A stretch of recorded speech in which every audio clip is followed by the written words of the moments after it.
আসসালামু আলাইকুম, সবাই কেমন আছেন? ভাই, উপদেষ্টা আসিফ মাহমুদ ইনি কে ভাই? এতটা স্বার্থপর কেন হলো? ইনি বোর্ডে আসার পর থেকে এগুলো কি শুরু হয়েছে? বাংলাদেশ পাকিস্তানে গেল, ভালো কথা। ক্রিকেট খেললো, তাদেরকে কি করলো? বাংলা ওয়াশ। এটা তো কথা ছিল না ভাই। আমি কেন বলতেছি, আগে আমরা দেশে যাইতাম, ক্রিকেট খেলতাম, তাদের মুখে হাসি ফোটাতাম, আমরা পরাজয় নিয়ে চলে আসতাম। আমরা তো দয়ালু ছিলাম। এতটা স্বার্থপর তো বাংলাদেশ ছিল না। আমরা তাদেরকে জিতিয়ে দিয়ে আসতাম।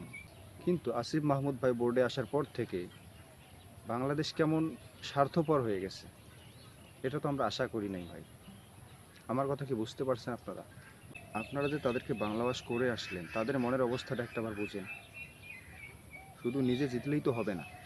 কি বলি ভাই, আগামীর বাংলাদেশ নিয়ে আমার দুশ্চিন্তা হচ্ছে। আমরা আগে যা ছিলাম ভালোই ছিলাম। আমার সাথে আপনারা কারা কারা একমত অবশ্যই কমেন্ট করে জানাবেন।